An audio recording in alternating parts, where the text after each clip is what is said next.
বিশ্বাসী আমরা পড়ি, কথা কোন ঠিক কিনা? কিন্তু আমাদের দেশে তথাকথিত লা মাযহাবী যাদেরকে সালাফি নামে আপনারা চিনেন, ঠিক আছে, এই লা মাযহাবী শায়েখরা তারা আমাদের দুরূদ শরীফকে নিয়ে ব্যঙ্গ করে। কথা বলতে হবে, ঠিক কিনা? আমরা নবীজির মহব্বতে দুরূদ শরীফ পড়ি, আল্লাহর হাবিবের মহব্বত অন্তরে রেখে দুরূদ শরীফ পড়ি। এটা তাদের কাছে মজা লাগে না। তারা একটা ফতোয়া সাপ্লাই করেছে যে দুরুদে ইব্রাহিম পড়তে হবে, আর সব দুরুদ পড়া নাকি বিদআত হয়ে গেছে। আমাদের দেশে এরকম ফতোয়া পাওয়া যায়।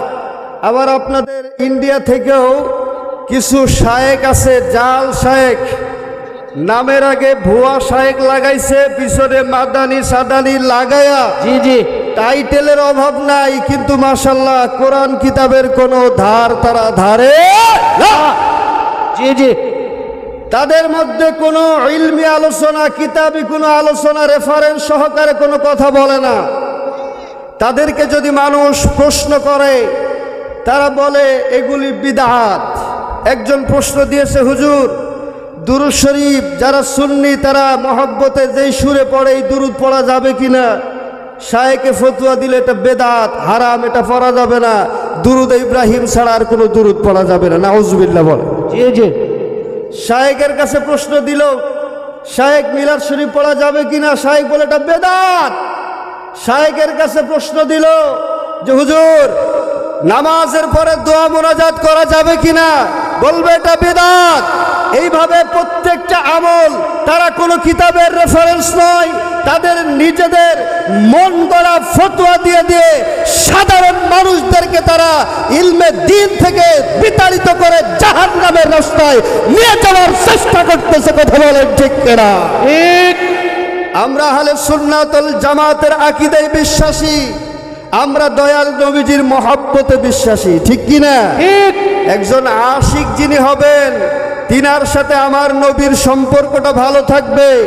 বুঝতে হবে যেই ব্যক্তির সামনে নবীজির কথাগুলি বললে, আল্লাহর হাবিবের কথাগুলি বললে অন্তরের মধ্যে ভালো লাগে না, অন্তরের মধ্যে মহব্বত পয়দা হয় না, বুঝতে হবে সে নিঃসন্দেহে অসুস্থ লোক, সেটা সুস্থ লোক হতে পারে না। ইমাম গাজ্জালী রাহমাতুল্লাহ আলাইহি তিনি মত প্রকাশ করেছেন।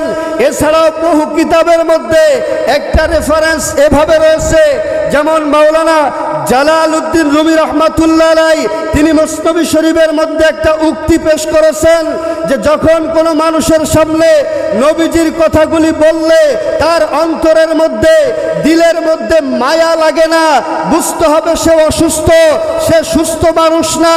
কেন নয়? একজন মানুষের শরীরের মধ্যে যদি অসুস্থ হয়, জ্বর যদি আসে, শরীরের অতিরিক্ত তাপমাত্রা বেড়ে যায়। কথা বলেন ঠিক কিনা?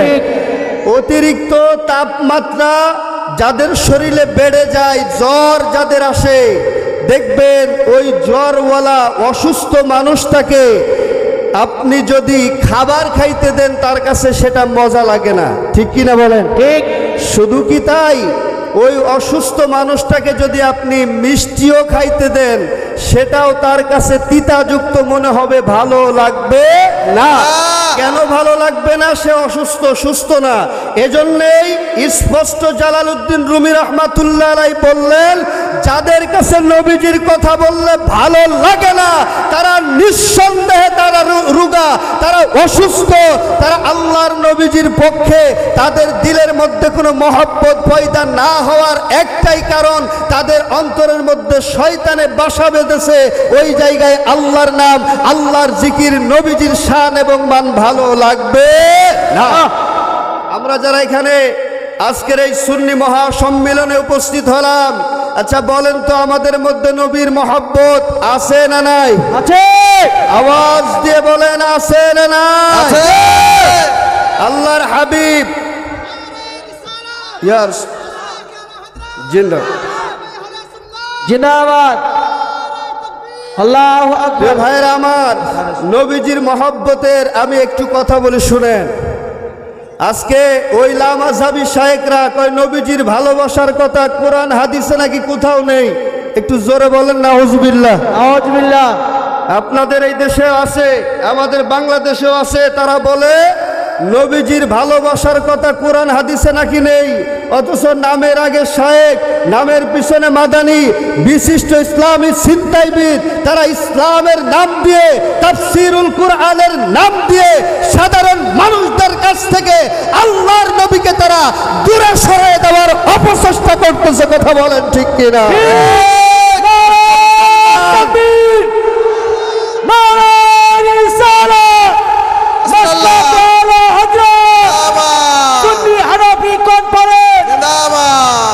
আজকে মুসলমান কেন সারা বিশ্বের মধ্যে এত লাঞ্ছিত আর অপমানিত হতেছে, তার একটাই কারণ, ইতিহাস সাক্ষী দেয়। ইহুদিদের একটা গবেষণায় পাওয়া গিয়েছে, কোন ইহুদিরা যদি কোন রাষ্ট্র, কোন গোষ্ঠীকে তারা শেষ করে দিতে চায়, কমপক্ষে তারা 50 বছর ওই গোষ্ঠী, ওই রাষ্ট্র সম্পর্কে তারা আগে গবেষণা করে, গবেষণা করার পরে তারা কিছু পয়েন্ট নোট করে, ওই পয়েন্টের উপরে ওই জাতিকে ধ্বংস করার জন্য তারা চেষ্টা করে। আজকে মুসলমানদেরকে ধ্বংস করার জন্য ওই ইহুদিদের দালাল এই জমিনের মধ্যে যারা লামাযহাবী, কোন মাযহাব মানে না, কোন ইমাম মানে না, তারা গবেষণা করেছে ইহুদিরা যে এই মুসলমানদেরকে যদি ধ্বংস করতে হয় তাহলে মুসলমান রূপ দিয়ে, আলেম রূপ দিয়ে তাদের মধ্যে পাঠিয়ে তাদের নবী থেকে মুসলমানকে জুদা করতে হবে। যদি মুসলমানকে তার নবী থেকে সরিয়ে দেওয়া যায়, ওই মুসলমান ধ্বংস করা সহজ হয়ে যাবে। কথা বলেন ঠিক কিনা? ইতিহাস সাক্ষী দেয়, ইসলামের প্রথম যুদ্ধ হয়েছিল সেই 17ই রমজান বদরের ময়দানে। আমার নবীজির পক্ষে সাহাবী মাত্র 313 জন ছিল। জি জি, কথা বলেন না কেন? জি। কতজন? কাফেরদের সংখ্যা ছিল কম না বেশি? কম। কম না বেশি? বেশি কাফেরদের সংখ্যা। কাফেরদের সংখ্যা কম না বেশি ছিল? বেশি।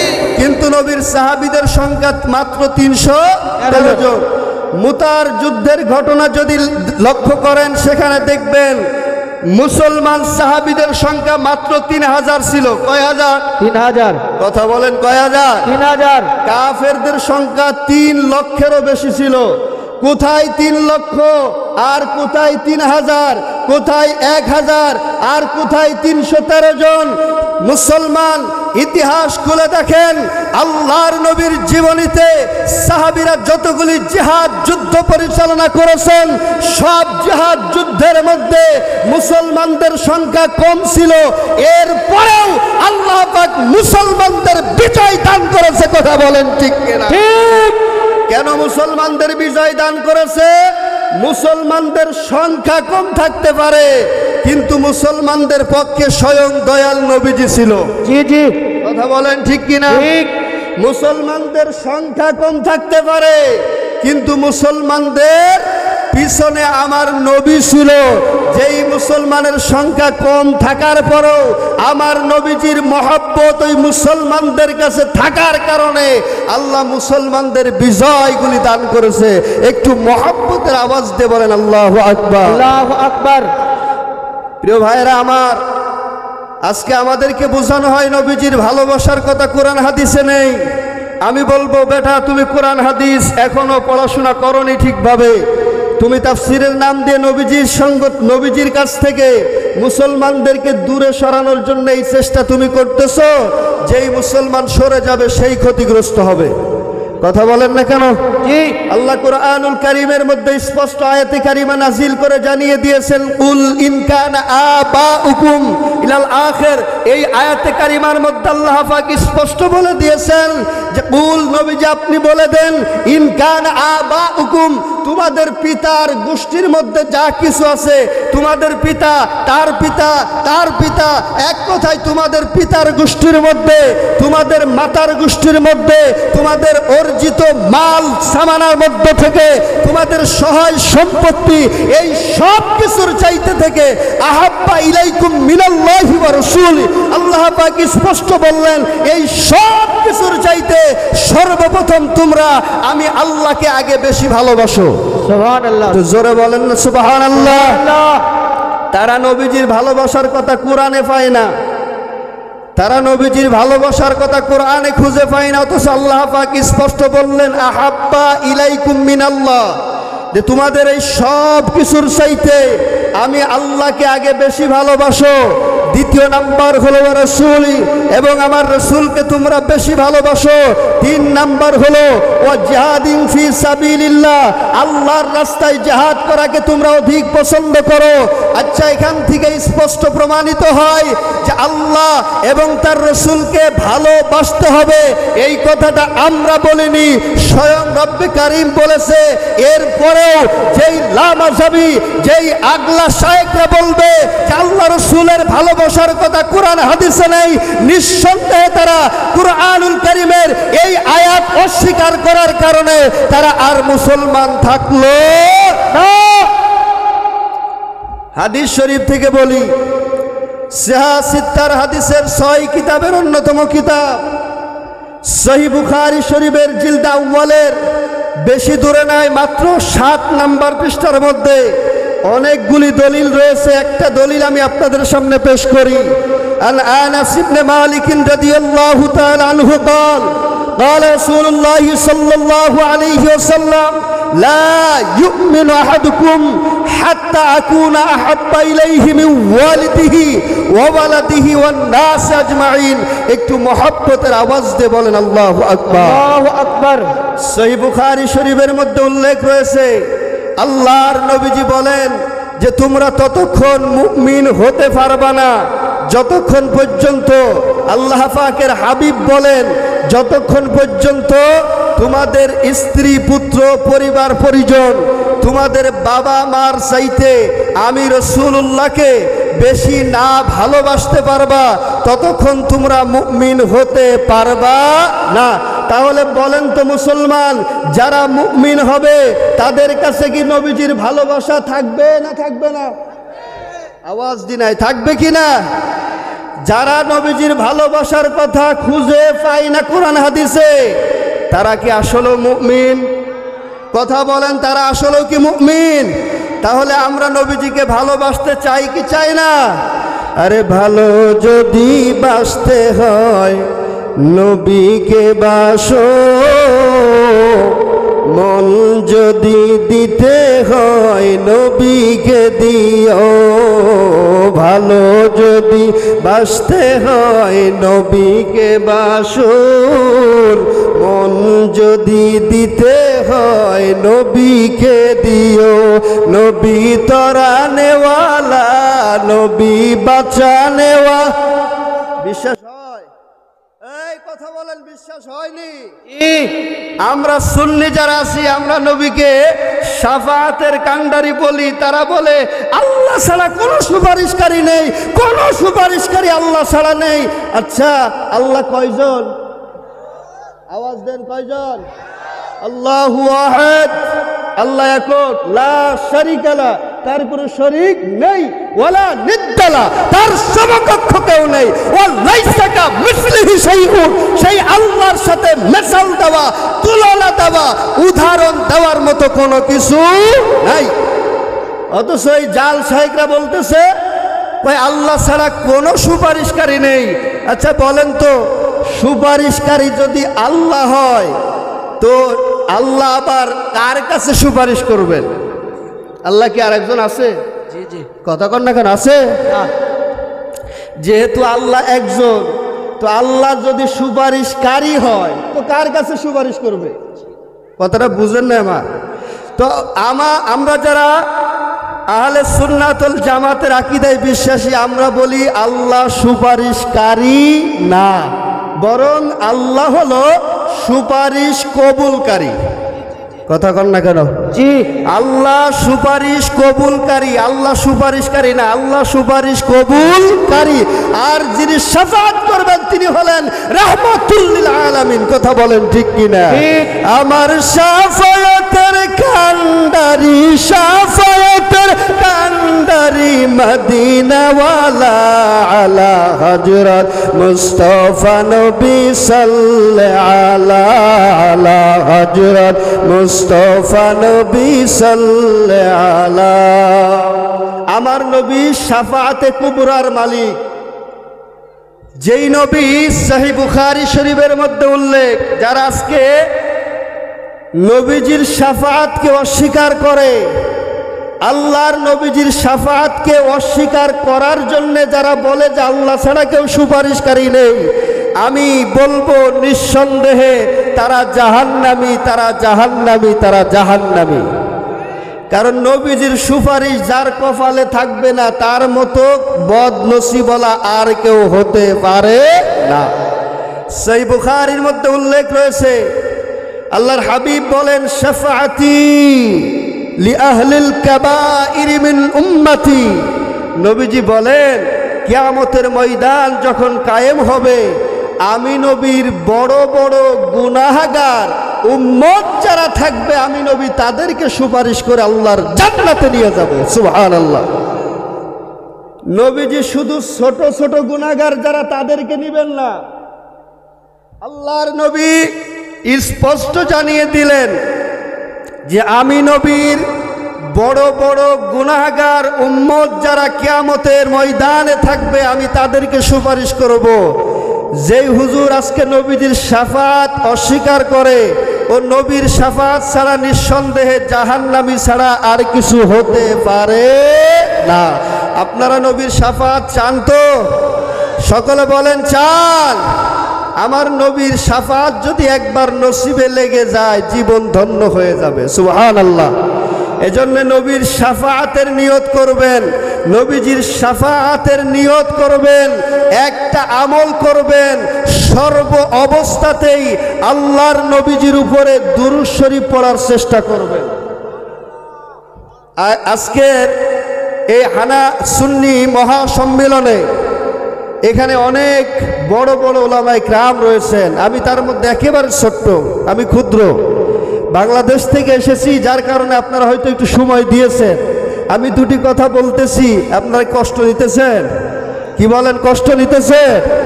আমার নবীজির শাফাআত যাদের নসিবে জুটবে না, তারা জাহান্নামী ছাড়া আর কিছু কথা কন্যা করেন, আর কিছু। তাহলে নবীজির শাফাআতের নিয়ত করবেন। এই শাফাআত পাইতে গেলে নবীজির দুরূদ শরীফ একটা আমল এই মাহফিল থেকে বাড়িতে নিয়ে যাবেন। সেটা হলো নামাজের সাথে সাথে যতটুকুন সময় এক্সট্রা পাইবেন, ওই সময়টা আল্লাহর নবীজির উপরে দুরূদ শরীফ পড়ে কাটিয়ে দিবেন। পারবেন ইনশাআল্লাহ? কথা বলেন, পারবেন? সেটা দুরুদ ইব্রাহিম না, যেই দুরুদ ভালো পারেন ওই দুরুদ। দুরুদ ইব্রাহিম এটা সালাতের জন্যে, নামাজের জন্যে খাস। অন্যান্য সময় আপনি যেই দুরুদ শরীফটা বেশি ভালো পারেন, শাব্দিক যত সুন্দর হয়, ওই দুরুদ শরীফের আমলটা বেশি বেশি করবেন। তাহলে আল্লাহর জান্নাতে যাওয়ার রাস্তা আপনার জন্য সহজ হয়ে যাবে। জোরে কোন সুবহানাল্লাহ। কেননা সিহাসিত্তার হাদিসের 6 কিতাবের অন্যতম কিতাব ইবনে মাজাহ শরীফের মধ্যে 908 নম্বর হাদিস, ইবনে মাজাহর 908 নম্বর হাদিস। কত নম্বর? সেখানে আমার নবীজি বলেছেন, মান নাসিয়াস সালাতা আলাইয়া, দয়াল নবীজি বলেন, যারা আমি নবীর উপরে দুরূদ শরীফ পড়তে ভুলে যাবে, খাতিয়া তরিকল জান্নাহ, আই খুতিয়া লাহু তরিকল জান্নাহ, নবীজি বলেছেন তারা জান্নাতে যাওয়ার রাস্তাটা ভুলে যাবে। কত বড় কথা, চিন্তা করছেন? নবীজি বলেছেন যারা নবীজির উপরে দুরূদ শরীফ পড়তে ভুলে যাবে, তারা জান্নাতে যাওয়ার রাস্তাটা ভুলে যাবে। আচ্ছা মুসলমান বলেন, তাহলে নবীজির উপরে দুরূদ শরীফ যারা ভুলে যায়, তারা জান্নাতের রাস্তাটা ভুলে যায়। আমরা আহলে সুন্নাত ওয়াল জামাতের আকীদায় যারা বিশ্বাসী, আমরা শুধু মাহফিলের মধ্যে বসলে দুরূদ শরীফ পড়ি তা নয়, সর্ব অবস্থায় আমরা নবীর উপরে দুরূদ শরীফের আমল করি। কথা বলেন না কেন? এটা করবেন, কেন করবেন? এই আমলটা করলে আপনার জন্য জান্নাতের রাস্তা সহজ হয়ে যাবে। একটু মহব্বতের আওয়াজ দিয়ে বলেন আল্লাহু আকবার। আল্লাহু আকবার। নবীর সাহাবীরা জান্নাত পেল নবীর পাগল হইয়া, বলেন সাহাবীরা জান্নাত পেল নবীর পাগল হইয়া, মদিনাতে কাঁদেন নবী উম্মতের লাগিয়া, বলেন মদিনাতে কাঁদেন নবী উম্মতের লাগিয়া। তোমরা শোনো গো মন দিয়া, বলেন শোনো গো মন দিয়া, মদিনাতে কাঁদেন নবী উম্মতের লাগিয়া, হায় হায় মদিনাতে কাঁদেন নবী উম্মতের লাগিয়া। দুরুদ সালাম পাঠাও নবীর পাগল হইয়া, বলেন দুরুদ সালাম পাঠাও নবীর পাগল হইয়া, মদিনাতে কাঁদেন নবী উম্মতের লাগিয়া। প্রিয় ভাইয়েরা আমার, আমি সর্বশেষ এই কথাটাই বললাম যে নবীজির শাফাত যদি পাইতে চান আর জান্নাতের রাস্তায় যদি থাকতে চান, আকীদায়ে আহলে সুন্নাত ওয়াল জামাত লালন করবেন এবং নবীজির মহব্বতে বেশি পরিমাণে দুরূদ শরীফ পড়বেন। আল্লাহ চাহে তো নবীর শাফাত আপনার নসিবে জুটে যাবে। আমি গুনাহগার, আপনাদের সন্তানের মতো, অনেকের ছোট ভাইয়ের মতো সকলের কাছে দোয়া ভিক্ষা চাই। সংক্ষিপ্ত আকার যে কথাগুলি বললাম, আল্লাহ পাক আমাকে এবং আপনাদের সকলকে আমল করার তৌফিক দান করুন, আমিন। আসসালামু আলাইকুম ওয়া রাহমাতুল্লাহি ওয়া বারাকাতুহু। वालेकुम अस्सलाम रहमतुल्लाहि व बरकातुहू। मोहम्मद की मोहब्बत दीन हक की शर्त अव्वल है। जी जी अगर हो इसी में खामी तो सब कुछ नामुकम्मल है। जी जी नबीर प्रेम होचे इस्लामेर प्रथम स्थान। যদি কারো ভিতরে নবীর প্রেম না থাকে তাহলে তার মুসলমান হওয়াটাই বেকার, সে মুসলমানই হবে না। जी जी तो शायर ताई बोलছেন मोहम्मद की मोहब्बत दीन हक के शर्त अव्वल है, अगर हो इसी में खामी तो सब कुछ नामुकम्मल है। ब्रादर मिल्लते इस्लामिया, এবার আপনাদের সম্মুখে আমাদের দূর দূরান্ত থেকে আগত, একেবারে মালদা থেকে আগত, খুব কষ্ট করে উনি এসেছেন। তো তিনাকে আমি অল্প সময়ের জন্য আপনাদের সম্মুখে উপস্থাপন করব। তিনার নাম হযরতুল আল্লামা মাওলানা মুফতি মুহাম্মদ আব্দুল আজিজ কালিমি সাহেব। তিনি আপনাদের সম্মুখে এসে হাদিস কোরআনের আলোচনা ইনশাআল্লাহ রাখবেন। তিনার ইস্তেকবালের জন্য একবার নারাধ্বনি বুলন্দ করুন, নারায়ে তাকবীর, আল্লাহু আকবার, নারায়ে রিসালাত, ইয়া রাসূলুল্লাহ, মাসলাকে আলা হযরত, জিন্দাবাদ, উলামা আহলে সুন্নাহ, জিন্দাবাদ, নারায়ে তাকবীর, আল্লাহু আকবার, নারায়ে রিসালাত, ইয়া রাসূলুল্লাহ। अस्सलामु अलैकुम वरहमतुल्लाहि वबरकातुहू। नहमदुका या अल्लाह वस्सलातु वस्सलामु अलैका या रसूल अल्लाह व अला आलिका व अस्हाबिका या शफीअना यौमल जज़ा। अम्मा बाद फ़अऊज़ु बिल्लाहि मिनश शैतानिर रजीम, बिस्मिल्लाहिर रहमानिर रहीम। फ़इन तनाज़अतुम फ़ी शैइन फ़रुद्दूहु इलल्लाहि वर रसूल। सदक़ल्लाहुल मौलानाल अज़ीम व सदक़ रसूलुहुन नबियुल अमीनुल मतीनुल करीम व नहनु अला ज़ालिका लमिनश शाहिदीन वश शाकिरीन।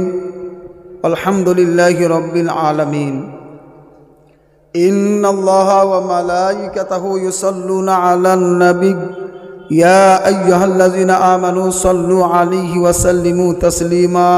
अल्लाहुम्मा सल्ले अला सय्यिदना मौलाना मुहम्मद व अला आले सय्यिदना मौलाना मुहम्मद सल्लल्लाहु अला मुहम्मदीन सल्लु अला मुहम्मद हरदम ज़बान से निकलो पाक नामे मोहम्मद हरदम ज़ुबान से निकालो शफीआना मोहम्मद सल्लल्लाहु अलैहि वसल्लम। समस्त प्रशंसा गुणगान महान रब्बुल आलामीনের निमित्ते যিনি এক ওয়াহদাহু লা শারীকা লা।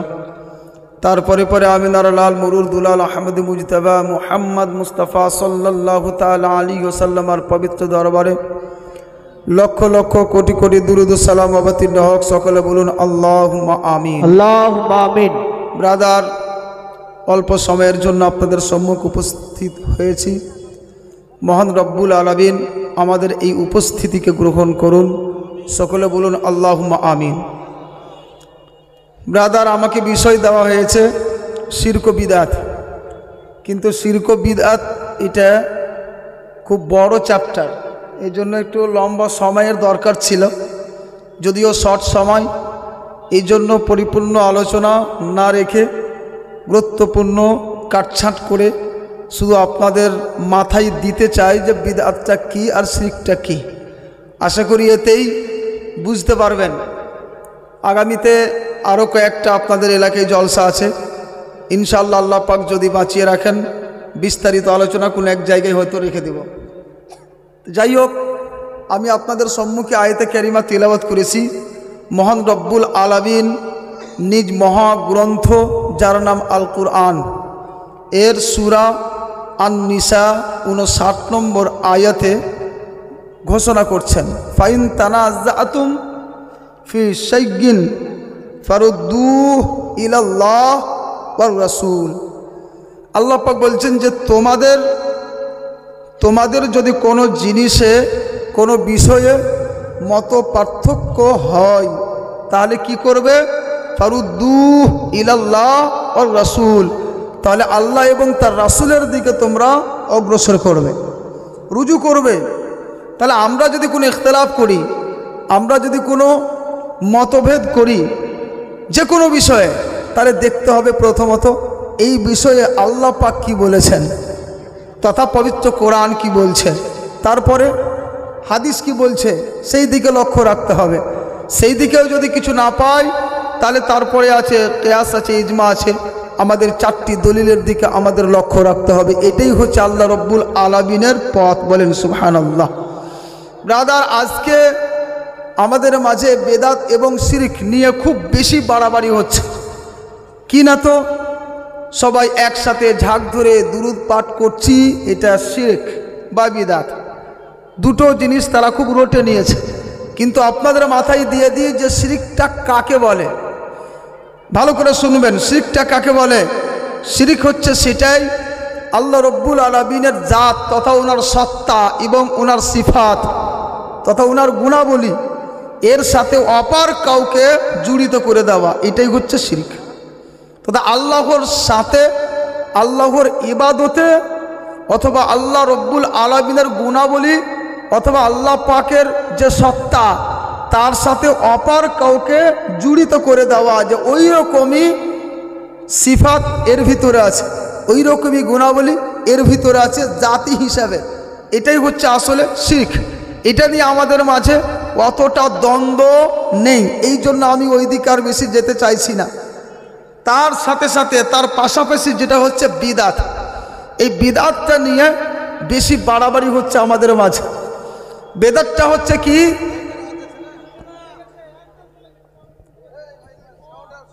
মাইকের আওয়াজ সত্যি ভালো হচ্ছে না, আওয়াজটা ক্যাচ করতে কম পারছে। আপনারা শুনতে পাচ্ছেন? একটু হাতুড়ে বলেন তো সুবহানাল্লাহ। যাক, এই আওয়াজেই চালিয়ে দিই, আবার সময়টা পার হয়ে গেলে পাওয়া যাবে না। যাই হোক, আমি যেটা বলতে চাইছিলাম যে শিরক এবং বিদাত এই দুটো নিয়ে খুব বেশি বাড়াবাড়ি হচ্ছে। প্রত্যেকটা জিনিসে আজকাল বলে দেওয়া হচ্ছে এটা বিদাত, সেটা বিদাত, সব বিদাত। আর এক কথায় মামুলাতে আহলে সুন্নাত ও জামাত তথা আমরা যেটা যেমন ঈদ মিলাদুল নবী উদযাপন করে থাকি, এই ঝাঁক ধরে একসাথে সবাই দুরুদ পাঠ করে থাকি, আজানের আগে এবং পরে দুরুদ ও সালাম পাঠ করে থাকি, চাহারম চল্লিশা করে থাকি, এই সমস্ত বিষয়গুলিকে তারা বলে থাকে বিদাত। বলুন নাউজুবিল্লাহ। কিন্তু ব্রাদার, বাস্তবে বিদআতি কারা, এই বিদাত নিয়ে যদি আলোচনা করা হয় স্পষ্ট রূপে আপনি বুঝতে পারবেন বিদআতি আহলে সুন্নাত ও জামাতের লোকেরা নয়, বাস্তবে বিদআতি ওই ব্যক্তিরা আমাদের এলাকায় যে ব্যক্তিরা রুকুর আগে ও পরে হাত ঝাড়ে, যাদের নাম আহলে হাদিস, যাদের নাম আহলে হাদিস, বাস্তবে তারাই বিদআতি। আমি প্রমাণ করব, কিন্তু সময় শর্ট, হয়তো তত দূর যেতে পারবো না। এইটুকু আপনি মাথায় রাখেন যে বিদআতটা কি। বিদআত এ বাদা থেকে এর উৎপত্তি হয়েছে, যে ভাষাটা বিদআত। বাদার মানে কি হচ্ছে? এমন কোনো জিনিস আবিষ্কার করা যার কোনো নমুনা নেই, তথা নতুন করে কোনো জিনিসের আবিষ্কার করা যার কোনো নমুনা, যার কোনো নজির, যার কোনো আগে, তথা যখন থেকে এই জিনিসটি আবিষ্কৃত হয়েছে ততদিন থেকে তার পূর্বে এই রকম জিনিস আর ছিল না, নতুন করে সৃষ্টি করার মতো আবিষ্কার করা হয়েছে। এই জিনিসটিকেই বলা হয় বিদআত, মানে নতুন। যাতে আল্লাহ রাব্বুল আলামিন পবিত্র কোরআনে বলেছেন বাদিউস সামাওয়াতি ওয়াল আরদ, আল্লাহ পাক বলছেন ওই বাদা থেকেই এই শব্দটি উৎপত্তি হয়েছে। কি? বাদি, তথা নতুন করে সৃষ্টিকারী, আবিষ্কারকারী। কি? জমিন ও আকাশের আবিষ্কারকারী তিনি মহান আল্লাহ রব্বুল আলামিন। এই যে বাদি, এর পূর্বে আল্লাহ রব্বুল আলামিন আকাশ সৃষ্টি করেননি, এর পূর্বে আল্লাহ পাক জমিন সৃষ্টি করেননি। আকাশ আর জমিন যখন আল্লাহ পাক সৃষ্টি করেছেন, একদম নতুনভাবেই এই সৃষ্টিটি হয়েছে। তথা এমন কোনো জিনিসের আবিষ্কার করা যে জিনিসটির আগে কোনো তার নমুনা ছিল না, তার কোনো নজির ছিল না, এই জিনিসকে বলা হয় বিদআত। এবার আপনাদের বলি, এই বিদআতের জায়গা আমাদের শরীয়তের মধ্যে আছে কি নাই? আমাদের বিরোধী লোকেরা বলে থাকে যে যত নতুন কাজ সব বিদআত, বলে না? আপনারা শুনেছেন তো, যত নতুন কাজ সবই বিদআত, এটাই বলে থাকে। কিন্তু ব্রাদার, ইসলামের মধ্যে নতুন কাজ আবিষ্কার করার অনুমতি আল্লাহর রাসূল নিজেই দিয়েছেন, বলেন সুবহানাল্লাহ। সুবহানাল্লাহ। নতুন কাজ আবিষ্কার করার অনুমতি মহান রব্বুল আলামিন নিজেই দিয়েছেন। যেমন উঠান মুসলিম শরীফ কিতাবুজ জাকাত তথা জাকাতের অধ্যায়ের মধ্যে একটি হাদিস রয়েছে, যে হাদিসের হাদিস নম্বর হচ্ছে 2241 নম্বর হাদিস। এই হাদিসে আল্লাহর রাসূল সাল্লাল্লাহু আলাইহি সাল্লাম বলছেন, মান সান্না ফিল ইসলামে সুন্নাতান হাসানাতান ফাল্লাহু আজরুহা ওয়া আজরু মান আমিলা বিহা বাদাহু। আল্লাহর রাসূল বলছেন যে কোন মান সান্না ফিল ইসলামে সুন্নাতান হাসানাতান, যে ব্যক্তি ইসলামের মধ্যে কোন সুন্দর একটা নিয়ম নীতি চালু করলো।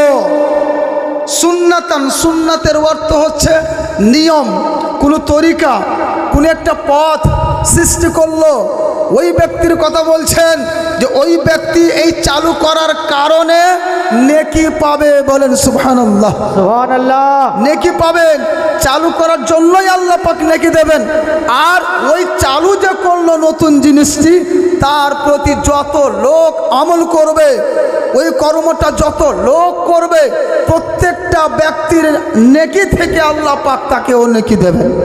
তাহলে দুটি লাভ, তাহলে দুটি লাভ হলো, চালু করাতে একটা নেকি, আবার ওর উপরে যত মানুষ আমল করবে প্রত্যেকটা মানুষের অংশ থেকে আবারও নতুন করে নেকি আল্লাহ পাক তাকে দেবেন। ডবল লাভ হচ্ছে। তবে প্রশ্ন হচ্ছে, এই নেকিটা কি ওই ব্যক্তির কমে যাবে? যে ব্যক্তি করলো কাজ তথা আবিষ্কার করা হলো, ভালো লাগলো, আপনি আবিষ্কার করলেন, আমি ওর উপর আমল করলাম, নেকি আপনি পেলেনই। আবার আমি যে আমল করলাম আমার থেকেও নেকি আপনি পাবেন, আমার নেকিতে কি কোনো কিছু কমই হবে? এই দিকটাও আল্লাহ রসুল স্পষ্ট করে দিয়েছেন। আল্লাহ রসুল বলছেন মিন গায়রি আইয়ানকুসা মিন উজুরিহিম শাই, তথা এই ব্যক্তির নেকিতে চুল পরিমাণও কমই হবে না। সুবহানাল্লাহ। বুঝা গেল ইসলামের মধ্যে নতুন কর্ম আবিষ্কার করা যাবে, যে কাজটি করবে ওই ব্যক্তি আবার নেকিও পাবে, যতজন ওর উপর আমল করবে তার নেকিতে কোনো কমি হবে না, ওই ব্যক্তিকেও তারও নেকি দেওয়া হবে। তাহলে বেরাদার স্পষ্ট বোঝা যাচ্ছে ইসলামের মধ্যে নতুন জিনিস আবিষ্কার করা যাবে। মান সান্না ফিল ইসলাম, ফিল ইসলাম, ইসলামের মধ্যে। যারা হাই মাদ্রাসায় লেখাপড়া করেন তারা জানেন ফি শব্দটির অর্থ হচ্ছে মধ্যে। ফিল ইসলাম মানে ইসলামের মধ্যে, ইসলামের বাইরে নয়। এবার আমরা দেখি আজকে দুরূদ পাঠ করি আমরা ইসলামের মধ্যেই মনে করি এটাকেও। আজকে ঈদ মিলাদুন নবী উদযাপন করে থাকি, চাহরম চল্লিশে করে থাকি, যত আমল আমাদের আছে এই সমস্ত জিনিস নেকি মনে করে আমরা করি। আর এই সমস্ত জিনিসে হচ্ছে ইসলামের অন্তর্ভুক্ত।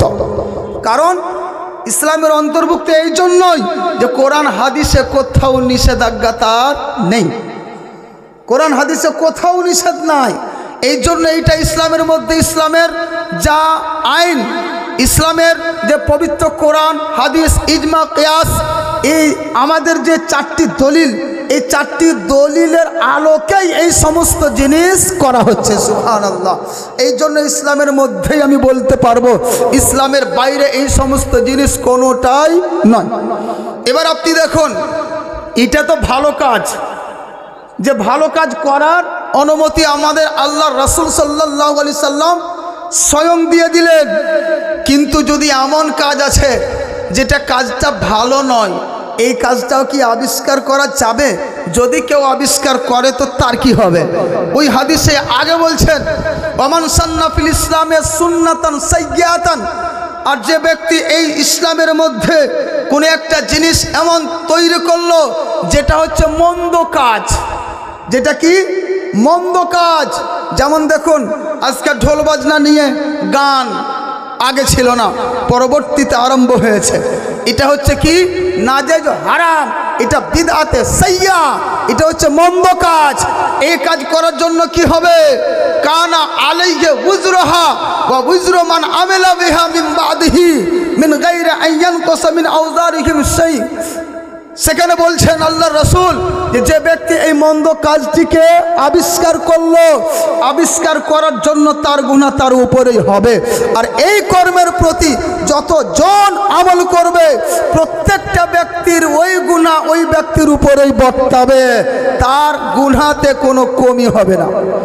তথা যত গুনাহ তার হয়েছে সেই গুনাহ থাকবেই, উপরন্ত গুনাহ যে ব্যক্তি আবিষ্কার করেছে সেই মন্দ কর্মকে ওই ব্যক্তির উপরে আরো দিয়ে দেওয়া হবে। বুঝা গেল মুআজ্জাজ যে দুই প্রকারে হচ্ছে বিদআত, একটা হচ্ছে ভালো বিদআত আর একটা হচ্ছে মন্দ বিদআত। বুঝলেন? একটা ভালো বিদআত, একটা হচ্ছে মন্দ বিদআত। বিদআত মানে নতুন আবিষ্কার যে হয়, এই নতুন আবিষ্কৃত কর্মগুলির মধ্যে দুই ভাগ। কে দিল এটা? স্বয়ং আল্লাহর রাসূল দিলেন। আমি বানিয়ে বলছি কি? স্বয়ং আল্লাহর রাসূল বলছেন যে ভালো কাজ আবিষ্কার করা যাবে, যে ইসলামের মধ্যে করলো তাতে তার নেকি পাবে, যে মন্দ কাজ করলো তাতেও তার নেকি পাওয়া যাবে। এবার আপনারাই বলুন যে ইসলামের মধ্যে কোনো নতুন কাজ তৈরি করা যাবে কি যাবে না? রাহানা বলেন। আপনারা বুঝছেন না আমার কথা? বুঝতে পারছেন? কে কে বুঝতে পারছেন না হাত উঠান তো। আলহামদুলিল্লাহ, সবাই বুঝছেন। তো ব্রাদার, বুঝা গেল আল্লাহ রাসূল যেহেতু বলছেন যে ইসলামের মধ্যে ভালো কাজ যে আবিষ্কার করলো আর ইসলামের মধ্যে মন্দ কাজ যে আবিষ্কার করলো, তাহলে ইসলামের মধ্যে দু প্রকারের কাজ হয়ে গেল। তথা নতুন কাজ মানে বিদআত, আর মন্দ আর ভালো মানে বিদআতে হাসানা আর বিদআতে সাইয়্যা। তথা ভালো বিদআত আর একটা হয়ে গেল মন্দ বিদআত। এই দু প্রকার পেয়েছি। এবার আপনি দেখুন, আমরা নবী সাল্লাল্লাহু আলাইহি সাল্লামের প্রতি দুরূদ পাঠ করি, নবী আলাইহিস সালামের প্রতি দুরূদ পাঠ করতে গিয়ে এইটা ভালো না মন্দ? আল্লাহ রাসূল সাল্লাল্লাহু আলাইহি সাল্লামের প্রতি দুরূদ পড়ার কথা আল্লাহ পাক স্বয়ং পবিত্র কোরআনে বলে দিয়েছেন। সল্লু বলা হয়েছে, তথা তোমরা দুরূদ পড়ো, সালাম পড়ো বলা হয়েছে, খুব খুব পড়ো। তাহলে দুরূদ পড়ার নীতি আল্লাহ রব্বুল আলামিন হুকুম দিয়ে দিয়েছেন। কিভাবে পড়বো আল্লাহ রসুল বলেছেন, তা সত্ত্বেও যত রকম আপনার ইচ্ছা আল্লাহ রসুলের প্রতি নিজ ভাষায় পড়েন, আরবি ভাষায় পড়েন, ফার্সি ভাষায় পড়েন, ইংরেজি ভাষায় পড়েন, দুনিয়ায় যত রকমের ভাষা, প্রত্যেকটা ভাষাতে নিজ ইচ্ছায় নিজ মতো করে আপনি দুরূদ পাঠ করতেই পারেন।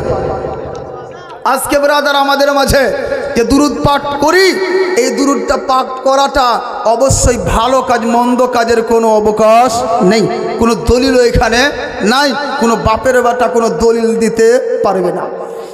এবার দেখেন ব্রাদার, বুঝা গেল যে আমাদের মাঝে ভালো আর মন্দ দুই প্রকারেরই কাজ হয়, ইসলামের মধ্যেও হয়, ইসলামের বাইরেও হয়। ইসলামের মধ্যে যেইগুলো আমরা করেছি, ধরেন রাসূলের যুগে করা হয়নি, সাহাবীর যুগে করা হয়নি, আমাদের যে পদ্ধতি, এই পদ্ধতিতে আজকে আমরা এইভাবে জলসা আয়োজন করেছি, বলুন এই রকম করে আল্লাহ রসুলের যুগে জলসা হয়েছে? না, হয়নি, কারণ ছিলই না তো জিনিস, পরে হয়েছে। রাসূলের যুগে এইটা ছিল না, তাহলে এটা নতুন না পুরাতন? হানা বলেন না, নতুন না পুরাতন? এটা নতুন কাজ। এবার বলুন বিদআত না বিদআত নয়? নতুন কাজটাই বিদআত। ইমামে নববী রহমাতুল্লাহ আলাইহি নিজ কিতাবে তিনি উল্লেখ করেছেন বেদাত কাকে বলে। তার উল্লেখ করতে গিয়ে তিনি বলছেন সুস্পষ্ট রূপে, আল বিদআতু হিয়া ইহদাসু মা লাম ইয়াকুন ফি রাসূলি আহাদে রাসূলুল্লাহ সাল্লাল্লাহু আলাইহি ওয়াসাল্লাম। তিনি বলছেন যে বেদাত হচ্ছে সেই নব আবিষ্কৃত কাজ, যে কাজটি রাসূলের যুগে ছিল না, যে কাজটি রাসূলের যুগে ছিল না। আজকে আমি মাইকে ওয়াজ করছি, কথা বলছি, এই মাইক রাসূলের যুগে ছিল না। এটা বিদআত না বিদআত নয়? অবশ্যই বিদআত। এই মোবাইলগুলি দেখেন সব রেকর্ডিং হচ্ছে না, একটাও মোবাইল রাসূলের যুগে ছিল না, এই নীতিও ছিল না, এটাও বিদআত। এগুলো ভালো না মন্দ? ভালো। এখন রেকর্ডিং করে নিয়ে যাবে, শত শত মানুষ এটাকে দেখবে, জ্ঞান অর্জন করবে, শিক্ষা অর্জন করবে, একটা ভালো দিক। এই জন্য বুঝা গেল ব্রাদার, এটা হচ্ছে ভালো বিদআত। বুঝা গেল মুআজ্জাজ? যদি কেউ বলে দেয় চারণ করছি এটা বিদআত, এই ঈদ মিলাদুন নবী করছি এটা বিদআত ও শিরক, এই করে আপনাদের মাথা গরম হবে কি? মাথা গরম হবে? হবে না। কারণ বিদআত তো ঠিক, কিন্তু এটা বিদআতে হাসানা, উত্তম বিদআত, ভালো বিদআত, মন্দ বিদআত নয়। আজকাল হানাফি মাযহাবের লোকেদেরকে যখন বলে দেয় বিরোধীরা, আরে এগুলো সব বেদাতি কাজ করছে, আমাদের মাথা গরম হয়ে যায়। বেদাত কি করে হয়?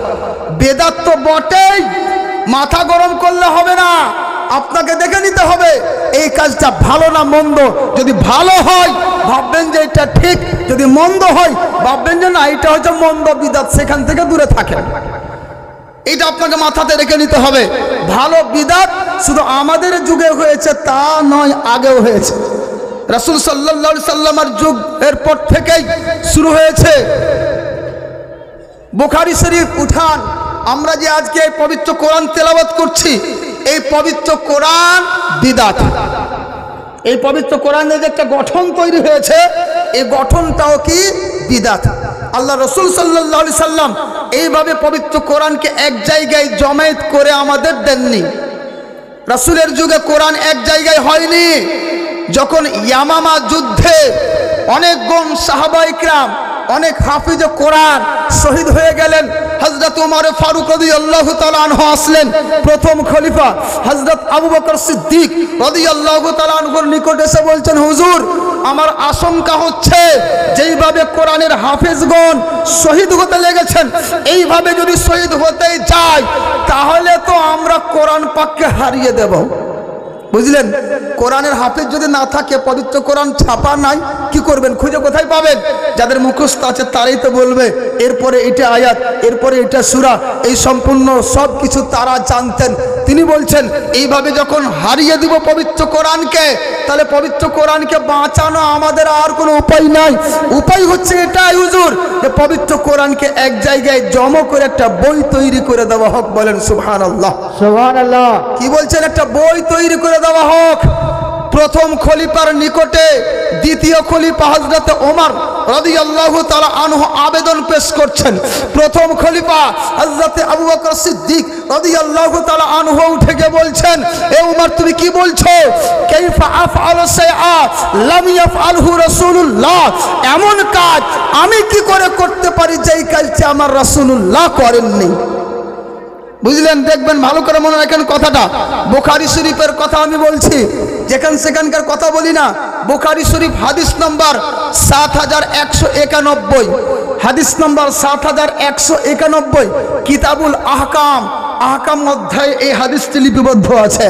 আল্লাহর রাসূল সাল্লাল্লাহু আলাইহি সাল্লাম চলে যাওয়ার পরে এই ঘটনা ঘটছে। প্রথম খলিফার কাছে দ্বিতীয় খলিফা এসে বলছেন, হুজুর পবিত্র কোরআনটা এক জায়গায় জমায়েত করে দেওয়া হোক।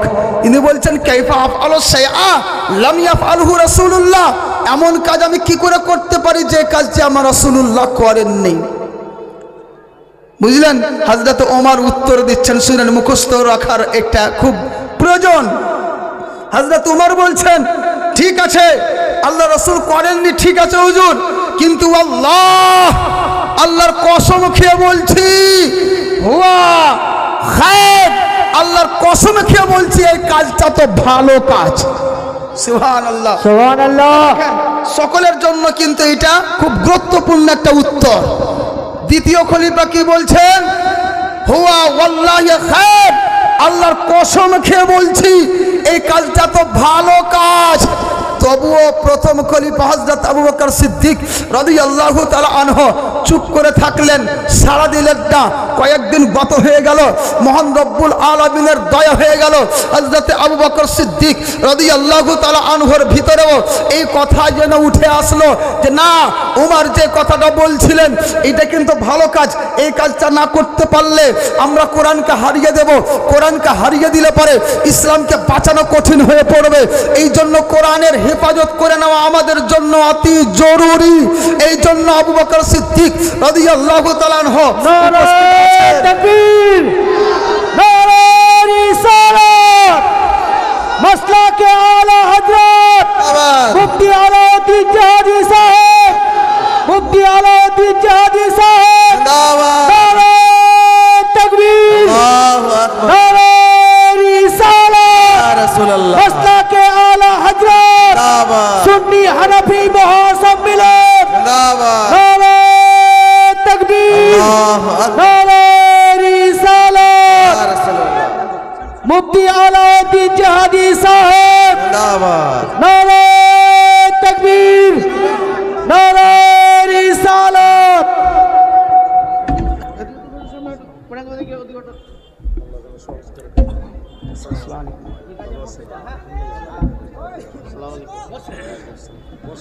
আচ্ছা, দেখি দেখি, ঢিল লাগালে তো অসুবিধা আছে। সবাই বসো বসো, এখন বসো, হয়ে যাও, ভিড় করিও না, মাহফিলটা খারাপ হয়ে যাবে। জি, এই বাবু দেখো, ভিড় করিও না, পরে দেখা যাবে, পরে শেষে শেষে। আল্লাহুম্মা সাল্লি আলা সাইয়্যিদিনা মাওলানা মুহাম্মদ ওয়া আলা আলি সাইয়্যিদিনা মাওলানা মুহাম্মদ। সকলে বলুন সুবহানাল্লাহ, আলহামদুলিল্লাহ। শুনবেন তো যেটা বলছিলাম যে প্রথম খলিফার নিকটে দ্বিতীয় খলিফা হযরত উমর ফারুক রাদিয়াল্লাহু তাআলা আনহু এসে বলছেন, হুজুর এই পবিত্র কোরআনটাকে জমা করে দিন। দ্বিতীয় খলিফা চিন্তিত, কয়েকদিন ধরে চিন্তা করলেন, চিন্তা করে নেওয়ার পরে আবার দ্বিতীয় খলিফাকে ডাকলেন। ডাকার পরে পরামর্শ করছেন, ওমর তুমি যেটা কথা বলছিলে এই কথাটা তো সঠিক, আমাদের প্রয়োজন আছে এই পবিত্র কোরআনকে এক জায়গায় জমায়েত করা। তারপরে হযরতে যায়েদ বিন সাবিত রাদিয়াল্লাহু তাআলা আনহুকে ডাকা হলো, এ যায়েদ শোনো, তুমি আল্লাহর রাসূল সাল্লাল্লাহু আলাইহি সাল্লামের ওহীর লেখক, এই জন্য তোমাকে একটা দায়িত্ব দিচ্ছি। বলছে কি? বলছে এই দায়িত্ব যে পবিত্র কোরআন যার কাছে যেখানে আছে এই পবিত্র কোরআনটাকে একত্রিত করে দাও, করে একটা বই আকার তৈরি করে দাও। হযরতে যায়েদ বিন সাবিত রাদিয়াল্লাহু তাআলা আনহু বলে উঠলেন, কাইফা তাফআলানা শাইআ লাম ইয়াফআলহু রাসূলুল্লাহ, এমন কাজ আপনারা দুইজন মিলে কি করে করতে পারেন যেই কাজটি আমার রাসূলুল্লাহ করেননি। দ্বিতীয় খলিফা হযরতে আবু বকর সিদ্দিক রাদিয়াল্লাহু তাআলা আনহু যখন ওনার এই কথাটা শুনলেন, এই কথাটা শোনার পরেই তখন তিনি বলছেন, হুয়া ওয়াল্লাহি খায়র, আমি আল্লাহর কসম খেয়ে বলি এই কাজটি তো ভালো কাজ।